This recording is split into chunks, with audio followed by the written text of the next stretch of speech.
สบายดีพ่อแม่พี่น้องทุกผู้ทุกคนเนาะวันนี้ก็มาแก้มังงี้เนาะอยู่หน้าในห้อยพงเพื่อนบักลงไปแล้ว2 ท่อนตัวนี้ก็เอาหมดแล้วนี่ยังหมดทันเบิดเนาะในห้อยเพิ่นยังเคลียร์งานอยู่เพิ่นยังคาธุระให้เฮาเด็กๆมาเก็บมาก่อนเนาะ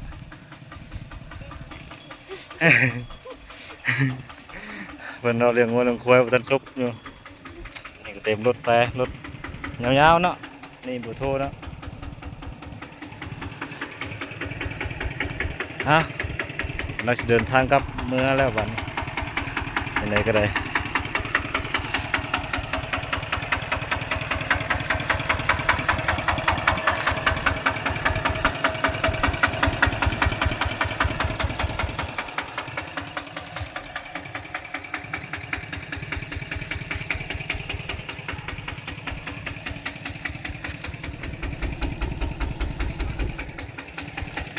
หมดแดงเด้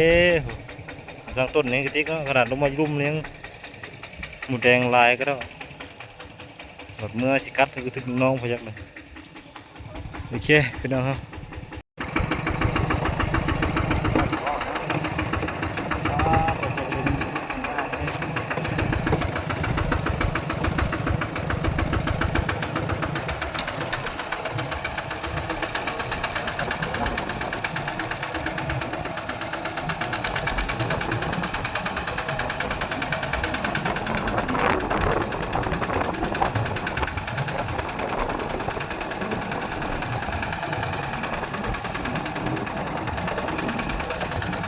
ตอนนี้กำลังสิเมื่อบ้านเนาะก็หาเก็บบักยิ้วแล้ว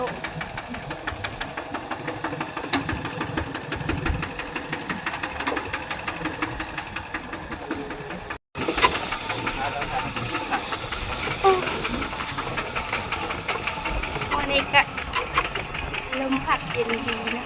ใบไม้ก็เขียวเขียวงามนะ